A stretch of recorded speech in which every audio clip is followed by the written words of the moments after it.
Hello, নমস্কার, শুভ সন্ধ্যা and welcome to lakh টাকার লক্ষ্মী লাভ season 2। চার দারুণ মা লক্ষ্মী সেজে গুজে রেডি, আমিও রেডি তাদের ডাকবো বলে, আলাপ করব তাদের সঙ্গে, তার আগে ডেকে নেব তাদের। Please welcome.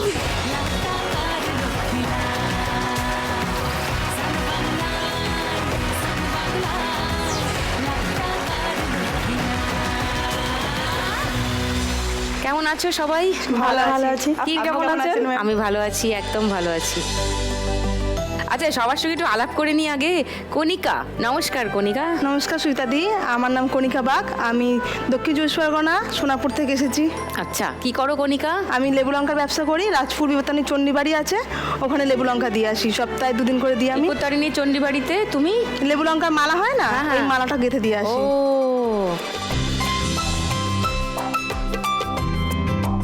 নাইস। তানিয়া, নমস্কার সুদীপ্তাদি, আমি উত্তর চব্বিশ পরগনা মসলন্দপুর থেকে এসেছি। আমি আয়ার কাজ করি।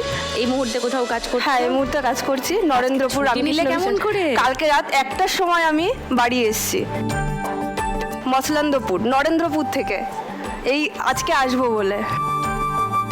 ছেলে মিশনে থাকে, ছেলেকে নিয়ে তারপরে বের হয়েছি। ওকে, নাইস। অসীমা, নমস্কার সুদীপ্তাদি, আমি অসীমা ঘোষ, কলকাতা উচ্চপথা থেকে এসেছি। উচ্চপোতা। হ্যাঁ, আচ্ছা। আমি একজন গৃহবধূ। গৃহবধূ। আচ্ছা, চামেলি, নমস্কার সুদীপ্তাদি, আমি নদিয়া হরিঙ্গাটা থেকে এসেছি। আমি ঘরের গৃহবধূ আর তাতে গামছা তৈরি করি। ঘরের কাজও সামলাও, আবার তা তো বোন। হ্যাঁ। বাহ, সব এক একজন মা দুর্গা। লাভলি। আজকে খেলবো ফার্স্ট রাউন্ডে টাকার খনি। ওকে, খেলা শুরু করার আগে আরেকটু গল্প করি কণিকার সঙ্গে। বলুন ম্যাম। কবে থেকে তুমি শুরু করলে এই লেবু লঙ্কার কাজ? আমি 2016 সাল থেকে লেবু লঙ্কার ব্যবসা করছি। হঠাৎ লেবু লঙ্কাই কেন মাথায় এলো? ওই যে চণ্ডীবাড়িটা আছে বিবর্তনীতে, ওখানে ব্রাহ্মণ আমার পাশেই বাড়ি। আচ্ছা। উনিই করতেন কাজটা। তো উনি হঠাৎ করে আমাকে বললো, তুমি তো তোমার মেয়েকে নিয়ে স্কুলে দিয়ে আসো, সারাক্ষণ দেখি ছোটাছুটি করো। তখন আমি টিউশন পড়াতাম। তখন উনি বললো যে তাহলে তুমি একটা কাজ করো, তুমি এটা করবে, শুধু উনি গেতে দেবে, আমি শুধু দিয়ে আসবো। তখন আমি শুধু দিয়ে আসতাম, আর দিয়ে আসার ধরুন উনি 50 টাকা করে দিত আমাকে, যতবার যাবো 50 টাকা। মানে কিনবে তুমি? না, কিছুই করবো না, শুধু উনি গেতে দেবে, আমি শুধু দিয়ে আসবো। আর ততবার উনি 50 টাকা দেবে। তারপরে একদিন হঠাৎ বললো যে আমি করবো না, তুমি কি কাজটা করবে, শুধু তোমাকে গেতে দিয়ে আসতে হবে, তুমি কিনবে, তুমি সব কিছু করবে। তাহলে আমার হাজব্যান্ডকে জিজ্ঞেস করলাম, তাহলে ও বললো হ্যাঁ তুমি করো, ঘরে বসে তো কোনো অসুবিধা নেই। ওই তখন থেকে স্টার্ট, 2016 সাল, আর এত পর্যন্ত আমি করছি। ওটা আমি নিয়ে আসি, আমিই গাঁথি। কখনো আমার শরীর খারাপ থাকলে আমার হাজব্যান্ড গেঁথে দেয়, কারণ যখন সেকেন্ড টাইম বেবি হয় তখন উনি হেল্প করেছিল। আমি ভেবেছিলাম ছেড়ে দেবো, যে আমি করতে পারবো না। আর তার পাশাপাশি আমি সেলাই করি, বাড়িতে টেলারিংয়ের কাজ করি, ফলস পিকো, এমনি রিপেয়ারিং সব করি আমি। আর মায়ের পরিবার ছিল, মা গত 3 বছর হলো আমাদের ছেড়ে চলে গেছে। আমি আমার 2 বোন, মায়ের 1 বছর হয়ে যাওয়ার পরে বোনের বিয়ে দিয়ে দিই। বোন শ্বশুরবাড়িতে থাকে এখন। আর এখন আমরা 4 জন থাকি। আমি রিসেন্ট মাধ্যমিক দিয়েছি গত বছর, মানে 2025-এ দিলাম আমি। ওয়াও। আর এখন আমি একাই থাকি, কিন্তু আমি পড়াশোনা করছি ওইটার জন্য, যে পড়াশোনা করতে হবে কিছু করার জন্য। আমি যখন বিয়ে করেছিলাম তখন আমি 9-এ পড়তে পড়তে বিয়ে করে নিয়েছিলাম। ও বাবা। আর আজ থেকে 17-18 বছর হয়ে গেছে আমার বিয়ে। আমার বড় মেয়ে ক্লাস 10-এ পড়ে, বুঝু। আর ছোট মেয়ে কেজি 1-এ পড়ে। ও, ওদের নিয়েই এখন চলছি। ওদের তুমি মাধ্যমিক দিয়েছো? আর আমি এই বছরই মাধ্যমিক দিলাম, ও সামনের বছর আমার মেয়ে দেবে। Wow. আর আমি জেনারেলে মানে 11-এ ভর্তি হব। ফ্যান্টাস্টিক।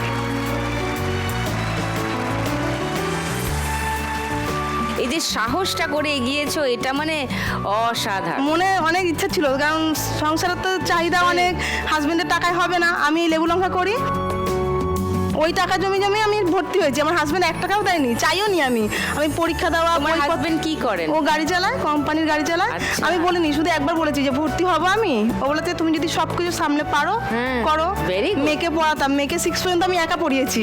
তোমার রেজাল্ট কিরকম হলো? আমার 90%-এর উপর নাম্বার আছে। 90%? হ্যাঁ। কি বলছো কণিকা?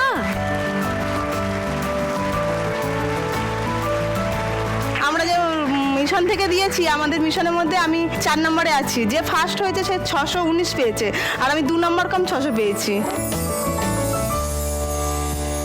11টা আমি জেনারেলে করতে চাই, যে পড়তে পারি ওদের সঙ্গে। মুক্ত বিদ্যালয় সবাই পড়ে, তাহলে আমি জেনারেলের কথা বলেছি, ভর্তি হব। খুব ভালো, খুব ভালো। তোমাকে দেখে আরো অন্যরা শিখুক, আরো মনের জোর পাক। কারণ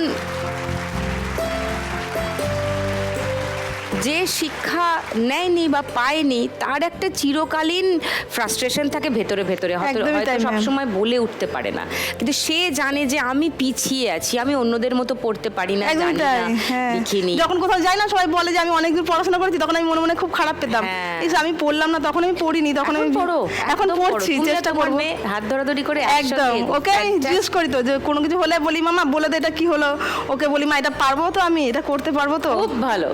ও আমার অনেক তোমরা হেল্প করে। বন্ধু হয়ে গেছে। হ্যাঁ, ও আমার অনেক হেল্প করে, অনেক হেল্প করে। ফাটাফাটি। I am so happy. তোমার মেয়েদের নাম কি? নমস্কার আন্টি, আমার নাম কোয়েনা বাগ। কোয়েনা, বাহ। আর ওর নাম? তোমার নাম কি গো? দ্বিতীয় বাগ। দ্বিতীয়া। আচ্ছা, কোয়েনা আর দ্বিতীয়া, কি সুন্দর নামগুলো, কে রাখলো এই ওর নাম? বাবা রেখেছে, ওর বাবার নাম বাহ। দীপেন্দু, ছোট মেয়ের নাম দ্বিতীয়া, আমার নাম কণিকা, ওর নাম কোয়েনা। আজকে 1 লাখ টাকা জিতলে কি করবে কণিকা? আমার 1 লাখ টাকা জিতলে আমি একটা টোটো কিনবো ভেবেছি। মেয়েকে সামনে বছর বড় স্কুলে দেবো, যেখানে বড় মেয়ে পড়ে, সকালে হাজবেন্ড চালাতে পারে গাড়ি। আমি ওটা চিন্তা ভাবনা নিয়েছি যে আমি টোটোটা শিখবো, মেয়েকে স্কুলে দিয়ে আসতে যাবো, আরও বাচ্চাদের নিয়ে যাবো। তো টোটো কিনলে ওদের সঙ্গে আরও 5টা বাচ্চা নিতে পারবো। কণিকা টোটোওয়ালি। এইটা আমি মানে স্বপ্ন দেখছি, দেখা যাক কি হয়। দারুণ দারুণ, হয়ে যাক। তোমার এত ইচ্ছে আছে, এত জিল আছে তোমার, তোমার একদম। স্বপ্ন পূরণ হবেই হবে। All the best. Thank you, ma'am. এসো ফার্স্ট রাউন্ডটা খেলি।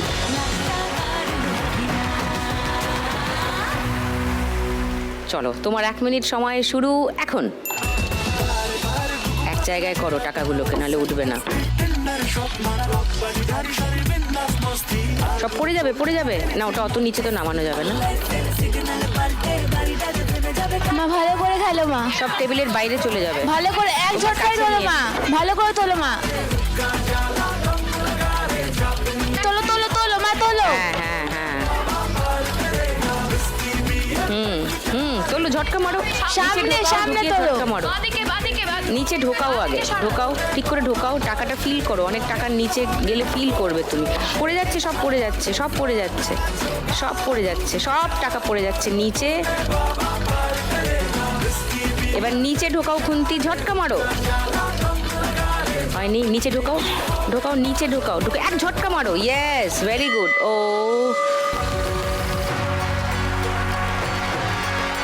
500 দুটো আছে, 1200, 1200,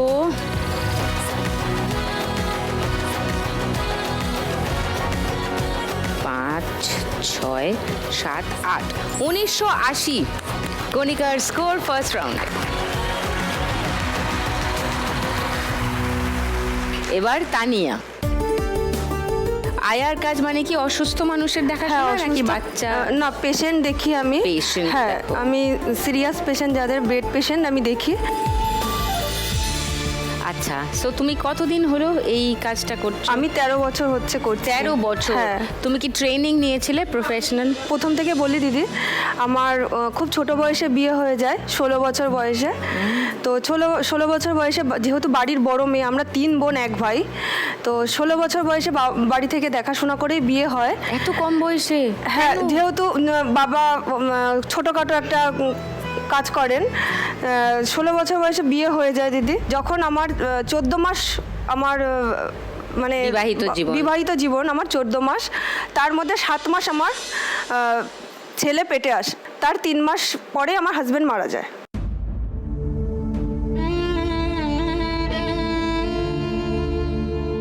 ছেলে পেটে থাকাকালীন আমার হাজবেন্ড মার্ডার হয়ে মারা যান। মার্ডার হয়ে? হ্যাঁ, এবার কিভাবে হয়েছে জানি না। ও বারাসাত মলে কাজ করতেন, তো ওখান থেকে ফিরছিলেন।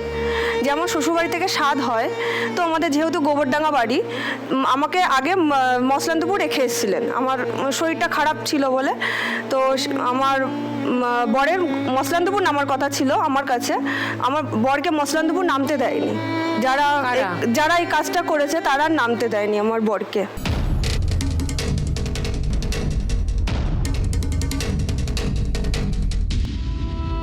মার্ডার করেছে গোবরডাঙ্গা প্ল্যাটফর্মে 2013-তে একটা ছোট বাজার বসতো, স্টেশনের উপরই বাজার, স্টেশনের থেকে নেমে এক বাজার বসতো। তো ওখানে ভোর 5টার সময় আমি তো সারা রাত ফোন করছি আমার শাশুড়িকে, আমার দেওরকে, তো কেউ ফোন বলছে আমরা বলতে পারবো না কোথায় গেছে, ঠিক চলে যাবে, ঠিক চলে যাবে, এরকম করছে। করতে করতে ভোর হয়ে গেছে।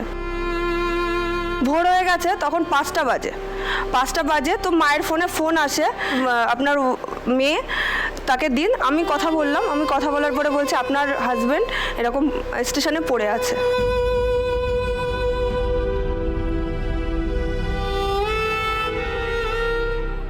নাম্বার কোথা থেকে পেলেন? যারা নাম্বার ওর কাছে ফোন ছিল দিদি, ওর ফোন থেকেই ফোন করা হয়েছিল। আমার মায়ের কাছে ফোন আসে যে আমার হাজবেন্ড আর নেই।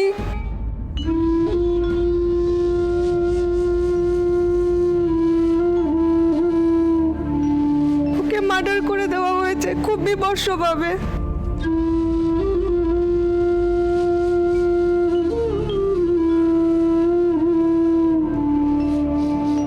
চারজন করেছে, মুখে কালো পট্টি বাঁধা ছিল, তা আমরা জানি না কে করেছে।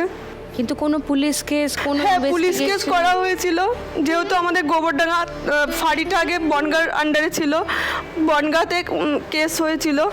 কিন্তু আমার শ্বশুরবাড়ি থেকে এই কেসটা আর লড়েনি। কেন?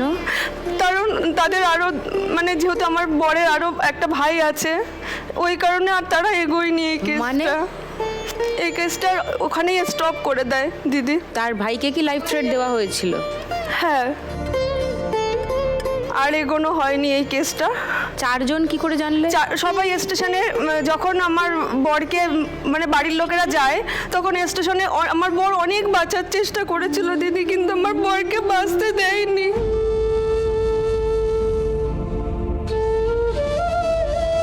আমার বর অনেক ছোটাছুটি করেছিল, বলছিল আমার ওখানে লোকেরাই নাকি বলছে যে আমার 7 মাস বউয়ের পেটে বাচ্চা, আমাকে তোমরা মেরো না।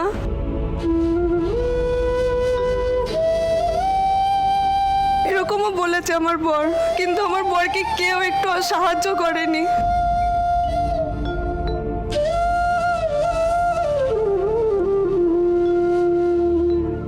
তারপরে শ্বশুরবাড়ি থেকে বাপের বাড়িতে চলে আসি। বাপের বাড়িতে চলছিল 6 মাস যখন আমার ছেলের বয়স, তখন আমার শ্বশুরমশাই এসে বলে যে আমার ছেলেকে আর আমাকে তাদের বাড়িতে নিয়ে যাবে। যেহেতু নিয়ে এসেছে, তাই সেই কারণে আমার বাবা মা পাঠিয়েছে আমার শ্বশুরের কাছে। তারপরে দেখছি শ্বশুর একদিন কাজ করছে তো একদিন করছে না, মানে খুব অভাবে চলছিল আমাদের, খুব কষ্ট হচ্ছে। তখন আমার ছেলের যখন 1 বছর বয়স, তখন আমি আমার এক পাশেই একজন এই পেশেন্টের কাজ দেয়, তো আমি তার সাথে, সে আমাকে বলে তুমি এই কাজটা করতে পারো।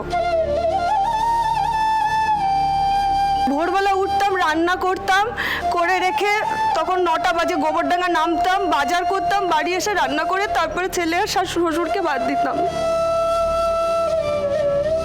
এরকম গেছে। তারপরে দেখছি না আর হচ্ছে না, লকডাউন পড়ে গেল। এই কাজের সোর্সে একজনের সাথে আমার পরিচয় হয়, তো বলে ছেলেকে মিশনে রাখার। তো একটা নর্মাল মিশনে আমি ভর্তি করি, সেটা হলো হাসনাবাদ লাইনে। তো ওখানে ছেলে আমার 3-তে ভর্তি হয়, 3, 4, 5 ওখানে পড়ে। তারপরে ছেলে আমার আস্তে আস্তে বড় হচ্ছে। তারপরে ছেলেকে আমি 6-এ যখন আমার ছেলে উঠলো, আমি একটা আদ্যাপীঠের মিশন আছে, ওখানে পরীক্ষা দেওয়াই ওকে। 6 জনের মধ্যে ও চান্স পায়।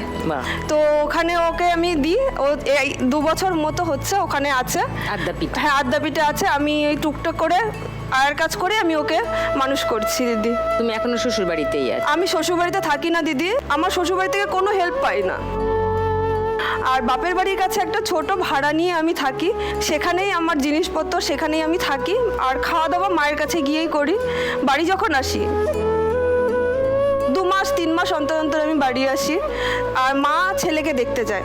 আচ্ছা, ওই যে আমার ছেলে এসছে। ও হ্যালো। হাই, হাই, তোমার নাম কি? রাজদীপ পাত্র। রাজদীপ? হ্যাঁ, চুল কোথায় গেল? ওই আশ্রম থেকে আশ্রমে চুল রাখতে দেওয়া হয় না না। ও সবারই এরকম চুল হ্যাঁ। আচ্ছা তো এটাই রুল হ্যাঁ। ওকে আর কে এসছে তোমার সঙ্গে আমার মা এসছে পাশে। ও নমস্কার। হ্যাঁ নমস্কার দিদি। তুমি যদি আজকে 1 লাখ টাকা জিতে নাও কি করবে 1 লাখ তানিয়া? টাকা ওর জন্যই কিছু, ওর পড়াশোনার খুব চাপ, ওর পড়াশোনার জন্য কিছু, আশ্রমে? হ্যাঁ আশ্রমে দিতে হয়। পড়াশোনায় ভালো পড়াশোনায় খুব ভালো আমার ছেলে, ও খুব ভালো পড়াশোনা করে। তুমি আজকে 1 লাখ টাকা পেলে ওর ওর পড়াশোনার জন্য। আর করবে। আমার চোখে খুব ছোটবেলা থেকেই পাওয়ার এসছে, খুব ছোটবেলা থেকেই -6 ডান চোখে, আর বা চোখে -11। ডাক্তার বলেছে আপনি মানে যতদিন বাঁচবেন আপনাকে চশমা আর ওষুধের উপর চোখ রাখতে হবে, আপনার চোখে কিছু করা যাবে না। আর দিদি আমি মাধ্যমিক দিয়েছি কিন্তু এখনো রেজাল্ট বার হয়নি। আমি মাধ্যমিকের রেজাল্ট পেলে আমি একটা কোর্স নিতে চাই, যেটা সিস্টারের বা নার্সের লাইনে ঢোকার। তুমি কবে মাধ্যমিক দিয়েছো? দিয়েছি দিদি এবারই, এখনো রেজাল্ট বের হয়নি, যাতে নিজের পায়ে দাঁড়ানোর জন্য দিদি, যাতে আরো বড় কিছু করব।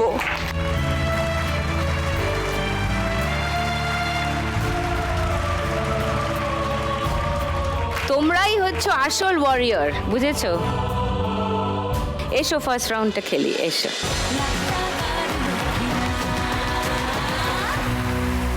তোমার 1 মিনিট সময় শুরু এখন। जोर लगा के धूम धड़का जोर लगा के धूम धड़का लेगे चपे मेरे झटका ঝটকা মারো। তারপরে হ্যাঁ তোলো তোলো এক জায়গায় করো এক জায়গায় নাম কি জানো? রাজদীপ পাত্র।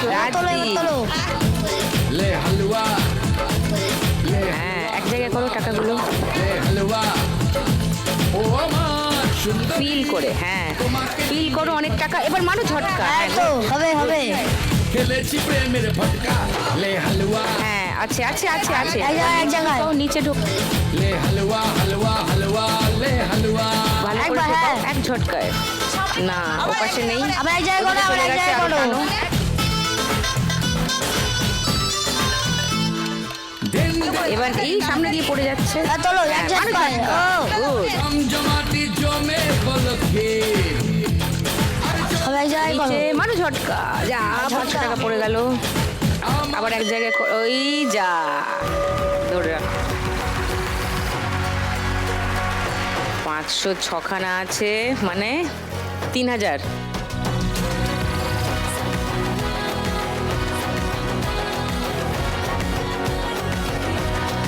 70, 80, 90, 6000, 6020।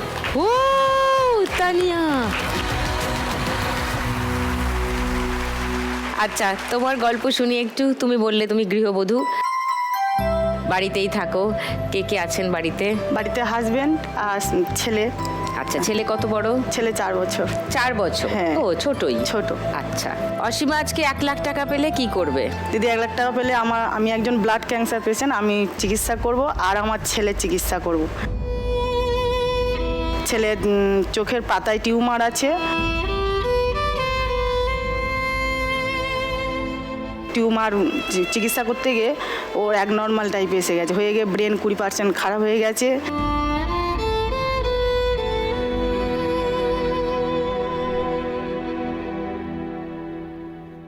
দিদি আমার গায়ে নীল নীল প্রথমে দাগ হয়েছিল, নীল নীল দাগ? হ্যাঁ বড় বড় নীল নীল দাগ হচ্ছিল। তা গ্রামীণ এমনি ডাক্তারখানা দেখানো হয়েছে, হওয়ানোর পরে এবারে ওরা ধরতে পারছে না। তারপরে রক্ত পরীক্ষা করা হয়েছে, রক্ত পরীক্ষায় আমার 3 শুধু হিমোগ্লোবিন আর প্লেটলেট হচ্ছে 2000। তারপরে আমি গ্রামীণ হাসপাতালে গেলাম, তারপরে ওরা ওরকম করে লেবার রুমে মানে সারা রাত ফেলে রেখেছে, কিছুই করেনি। সকালবেলা হলো, ডাক্তার এলো, এসে দেখলো, দেখার পরে বলতে বুঝতে পারছি না তোমার কি হয়েছে কি হয়েছে করে করে তারপরে একটা ওদের বড় ম্যাডাম এলো, এসে বলছে ওনাকে এক্ষুনি আইসিইউতে নিয়ে যাও, ব্লাড দাও বলে ব্লাড দিল। ব্লাড দেওয়ার পরে তখনও আমি জানি না যে ব্লাড ক্যান্সার, ওরাও কেউ মানে ডাক্তারবাবুও বুঝতে পারছে না যে আমার এরকম হয়েছে। কন্ডিশন তখন খুবই মানে খারাপ অবস্থা আমার হয়ে গেছে, মানে গা পুরো নীল হয়ে গেছে, জিভ এইখানটা সামান্য একটা ছাল উঠে গেছে, মানে ঠোঁট ফাললে যেরকম হয় ওই ছালটা উঠে গেছে, গিয়ে এখানটা এতটা রক্ত জমে আছে, জিভ পুরো নীল হয়ে গেছে, এমন অবস্থা হয়ে গেছে। লাস্টে একটা নার্সরুমে নিয়ে গেল। নার্সরুমে নিয়ে গিয়ে ওখানে 10 দিন থাকার পরে ওখানে বোন ম্যারো টেস্টটা যা হোক করে হয়ে গেল। ওখানে আমি আর উঠতেই দাঁড়াতে পারছি না। তারপরে বোন ম্যারো করার পরে টেস্ট করে দেখা গেল ব্লাড ক্যান্সার। ওখান থেকে আবার দিল যে পেশেন্ট নিয়ে বাড়ি যাও, পেশেন্ট কিন্তু বাঁচবে না। তারপরে ওখানে একটা সিকিউরিটি দাদা বলল যে পাশে স্বাস্থ্যসাথীতে একটা চিকিৎসা হয়, ওখানে যাও, যদি পারো তো ওখানে করো, পেশেন্ট যদি বাঁচে তো ভালো। 1 মাস 27টা কেমো দিল, দেওয়ার পরে তারপরে আমি একটু রিকভার করলাম। তারপরের থেকে ওখানেই চিকিৎসা চলছে এখন। ছেলের চিকিৎসা আর করতে পারছি না। ছেলের কি হয়েছে একটু বলো আমাকে। ছেলে হওয়ার সময় সুগার ফল করে গেছে, যেতে 1 মাস কাঁচের ঘরে ছিল, প্রি ম্যাচিওর হয়ে গেছিল, আসলে 1.5 কিলো ওয়েট হয়েছিল। এবার সেই ম্যাম বলছে কি ওর চোখের পাতায় ওটা টিউমার এসে গেছে, তোমার ওটা চিকিৎসা করাও। চিকিৎসা করার পর ওই চোখটা পুরো বন্ধ হয়ে গেছিলো, এত বড় হয়ে গেছিলো। ওষুধটা হয়তো না খাওয়ালেও হয়তো ও ঠিকই থাকতো, ভালো বাচ্চা, মানে 5 মাসের বাচ্চাও মানে উবুর হচ্ছে, উল্টাচ্ছে করছে, কিন্তু সেই ছেলে ওষুধ খাওয়ানোর পরে আর কিচ্ছু করে না। সেই কোন ওষুধ? টিউমারের যে ওষুধ দিয়েছিল।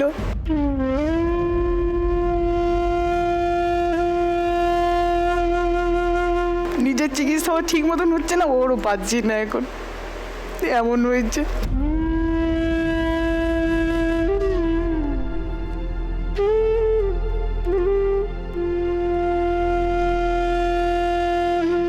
আর হাজবেন্ড এমনি এসি ফ্রিজ লোহা পেটাইয়ের কাজ করে।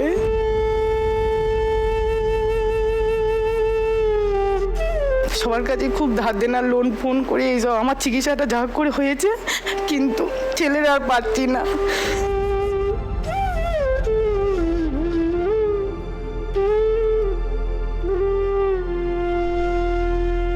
ওর তো একটা ব্যবস্থা করতে হবে। ওর নাম কি? ওর নাম দেবাংশু হালদার। দেবাংশু। তো পড়াশোনা করতে পারছে না? হ্যাঁ, পড়াশোনা করায়, কথা বলায়, স্কুলে নিয়ে যাই আমি, আমার খুব কষ্ট হয়, তবু ওকে নিয়ে যাই বাচ্চাদের সঙ্গে খেলা করাতে, বিকালবেলা হাঁটাতে, সব সারাক্ষণ ওকে নিয়ে আমি। আজকে 1 লাখ টাকা পেলে নিজেরও চিকিৎসা করাবে, ছেলেরও চিকিৎসা করাবো। এসো অসীমা, ফার্স্ট রাউন্ডটা খেলি, এসো।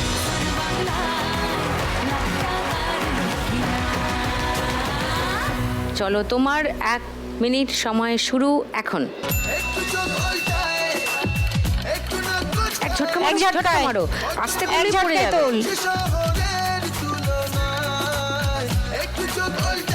আবার এক জায়গায় জড়ো কর, সব নিচে ঢোকাও, জড়ো করে তারপরে এক ঝটকায় ঢোকাও, ঢোকাও।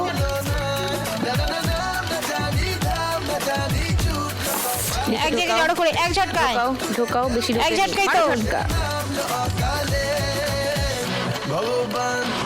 ঢোকাও নিচে। না, হয়নি, ওখানে নেই, এক জায়গায় করো আগে টাকাগুলো, এক জায়গায় করো, টানো, চারিদিক থেকে টানো। হ্যাঁ, মারো ঝটকা, ইয়েস, বেশি না, আরো নিচ থেকে ঢোকাও, টাইম চলে যাচ্ছে। নিচ থেকে ঢোকেনি, ঢোকাও, মারো ঝটকা, যা বাইরে পড়ে গেল সব।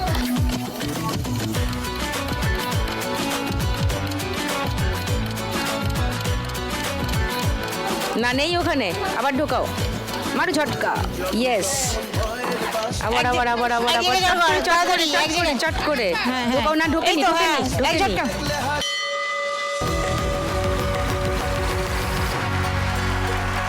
1 2 3 4 5 2500 এখানে।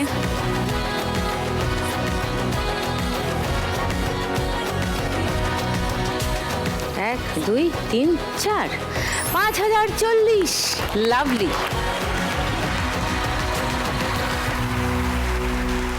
এবার চামেলি, গৃহবধূ এবং তাঁত বোনে। হ্যাঁ, তোমার তাঁত বোনার গল্প শুনি, কত দিনের এটা তোমার চলছে? আমার যখন 14 বছর বয়স তখন থেকে আমি তাঁত বুনছি। আমি তখন বাবার বাড়ি ছিলাম, বাবার বাড়িতে আমি শান্তিপুরে তাঁতের শাড়ি বুনতাম। তারপরে আমার বিয়ে হয়ে গেল 16 বছর বয়স যখন। সবারই এই 16 বছর বয়সে বিয়ে যে কেন দেয় বাবা মারা? বাবা আমাকে বিয়ে দিয়ে দিয়েছে জোর করে। বাড়ির আশেপাশের পাড়ার লোক বলেছে যে এই ছেলেকে এই ছেলের সাথেই বিয়ে দিতে, কিন্তু আমার জ্যাঠা না করেছিল যে এরকম ছেলেকে বিয়ে দিও না। কিরকম ছেলে? আমার বর প্রতিবন্ধী।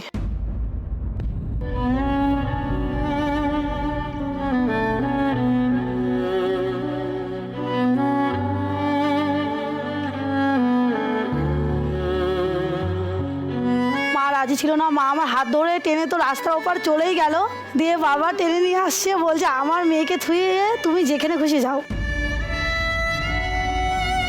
তখন আমার বাবা আমাকে জোর করে বিয়ে দিতে বাধ্য হলো। কেন? বাবা মানে ছেলেকে দেখে খুব পছন্দ হয়েছে, আচ্ছা। যে ও প্রতিবন্ধী বলে কি মানুষ না।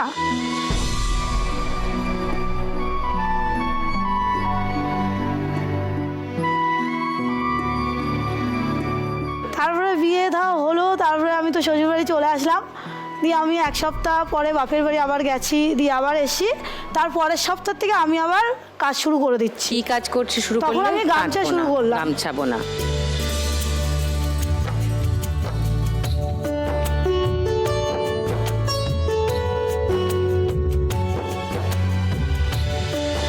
একদিনে কটা গামছা বুনতে পারো? আপনার 4টে গামছা হয়। 4টে গামছা? হ্যাঁ, মানে 4টে গামছা হলে পরে 120 টাকার কাজ হয়। 4টে গামছা তুমি বানালে 120 টাকা পাও? হ্যাঁ, 120 টাকা করে হয় রেগুলার।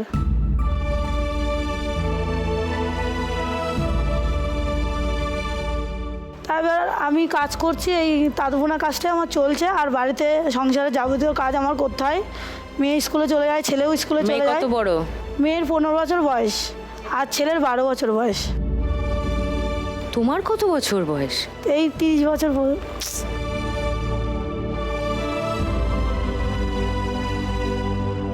তোমার মেয়ের কিন্তু 15 বছরে বিয়ে দিও না। না না, আমি সেটা ভুল করব না। মেয়েকে আর ছেলেকে ভালো করে পড়াশোনা করাও, তারা নিজের পায়ে দাঁড়াক, তারা বড় হোক, তারা স্বাবলম্বী হোক, তারপর ছেলে ঠিক নিজের পার্টনার খুঁজে নেবে, মেয়ে ঠিক নিজের পার্টনার খুঁজে নেবে।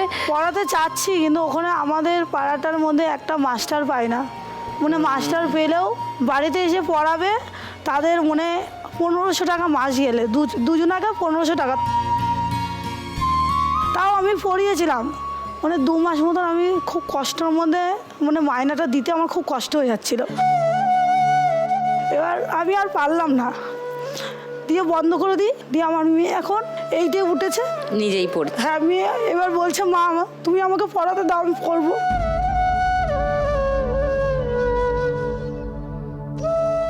ছেলেও বলছে যে মা তুমি আমাকে পড়াতে দাও, তুমি আমাকে পড়াতে দাও, মানে একই চেষ্টা ওরা মানে চাচ্ছে আমাকে। ওরা বলছে যে মা আমাকে পড়াতে দাও, কিন্তু আমি ওকে বকছি যে আমি তো পারবো না, এত মানে 4 জনের মানে চালিয়ে আমার তুমি পড়াশোনা- একাই রোজগেরে? একাই লড়াই যুদ্ধ করছি আমি পুরো সংসারটাই। তো তোমার স্বামী কিছু করেন না,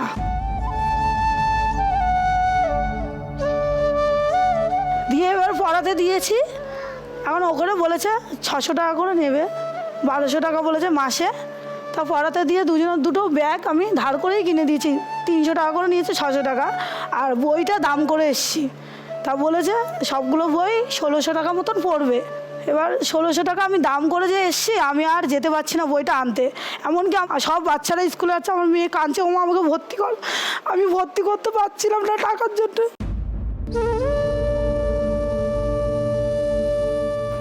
স্কুলে 500 টাকা লাগবে বলছে ভর্তি করতে।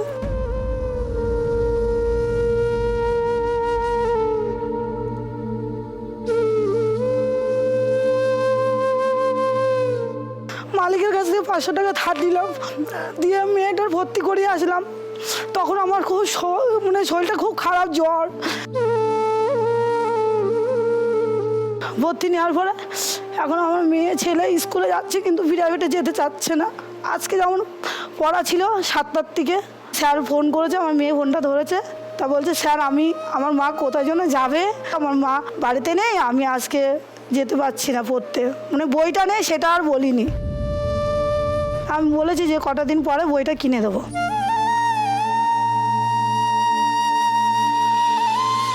তোমাদের নাম কি? আমার নাম বর্ণালী দেবনাথ। বর্ণালী। আর ভাই? আমার নাম রাজদেবনাথ। পড়াশোনা করতে ভালো লাগে রাজ? হ্যাঁ। হ্যাঁ, পড়াশোনা করতে হবে। যদি বা মা টিউটর না দিতে পারেন, নিজের দায়িত্বে নিজে পড়াশোনা করতে হবে। স্কুলে যা শেখাচ্ছেন সেটাই আলটিমেট ধরে নিয়ে সেটাই ভালো করে নিজের দায়িত্বে পড়ে, দিদিকেও বলছি একই কথা, বর্ণালীকেও বলছি, নিজের দায়িত্বে পড়ো। এতটা প্রেশার মা বোধহয় নিতে পারবেন না। ওর বাবা ওদের পাশে? হ্যাঁ, ওটা ওর বাবা। ওকে, নমস্কার নমস্কার। ঠিক আছে, শুনলাম চামেলি, তো 1 লাখ টাকা পেলে তুমি? না, বরকে আমি একটা মুদিখানার দোকান দিতে চাই। আমার মেয়েরও খুব শখ যে ওর বাবার একটা মুদিখানার দোকান থাকবে, বাবা বসে থাকবে, ও দিয়ে অথবা করবে। ও মানে ওরও ইচ্ছা যে আমার বাবাকে দাঁড় করাবো। বাহ। আর আমার মার একার কষ্ট হয়ে যায়, ওর ইচ্ছা যে আমার বাবু একটা কাজ করুক। বাহ, আর আমার ছেলের চোখের আর কি ডিস্টার্ব আছে, ওর ডাক্তার দেখাবো। আচ্ছা। ওর রাজেশ, চোখে, হ্যাঁ, এই গরমটা পড়বে তো মানে চোখের মনির পাশ দিয়ে পুরো ছানি মতন ঢেকে আসে চোখটা। যা, চোখের শুধু মনি একটুখানি দেখা যায়, সাইড দিয়ে ছানি পড়ে যায়। সে কি, ডাক্তার দেখাও। এখন ওর চিকিৎসাটা করাবো আর দোকান খুলে দেবো।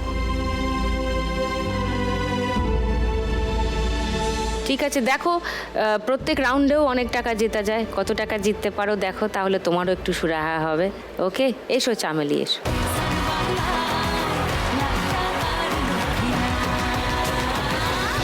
তোমার 1 মিনিট সময় চামেলি, শুরু এখন। তোকে নিয়ে ঘুরতে চলো, এক জায়গায় করো, তাড়াতাড়ি তাড়াতাড়ি তাড়াতাড়ি। আমি আর অন্য কিছুর মুড়ে নেই এখন। তোকে নিয়ে ঘুরতে যাব 100 বৃন্দাবন। আমি আর অন্য কিছুর মুড়ে নেই। তোমার দিক থেকে ঢোকাও, হ্যাঁ ঢোকাও, মারো ঝটকা। হবি তুই এক জায়গায় করো, এক জায়গায় করে নাও, এক জায়গায়। এক জায়গা করে নাও। কোনে কারো আর শুনবি না বারণ। মারো ঝটকা। নিয়ে ঘুরতে যাবো 100 বৃন্দাবন। এক জায়গা করো, এক জায়গা করো। এক জায়গায় করে ঝটকা মারো। এখন তোকে নিয়ে ঘুরতে নিচে ঢোকাও, আগে ঢোকাও, ঢোকেনি, ঢোকাও ভালো করে, এবার মারো। হ্যাঁ আরেকবার টানো। হ্যাঁ, এবার নিচে ঢোকাও, নিচে ঢোকাও।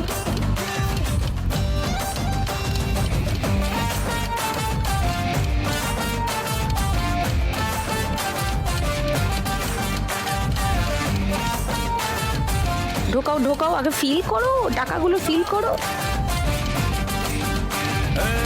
চলা মারো ঝটকা, হ্যাঁ গুড। চাইয়াটাকে আবার নিচে, নিচে নেই ওখানে চামেলি, হ্যাঁ এবার নিচে।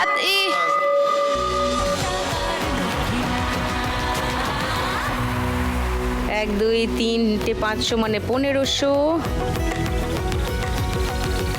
60 70 80, 3380 চামেলির স্কোর এই রাউন্ডে।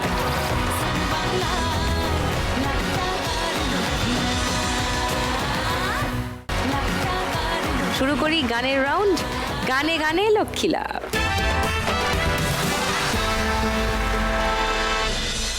কালো জলে কুচলা তলে ডুবলো সনাতন। আজ সারা না কাল সারা না পাই যে দর্শন। নদী ধারে চাষে বধু মিছাই করো আজ। ঝিরি হিরি বাঁকা নদী বইছে 12 মাস। ঝিরি হিরি বাঁকা নদী বইছে 12 মাস।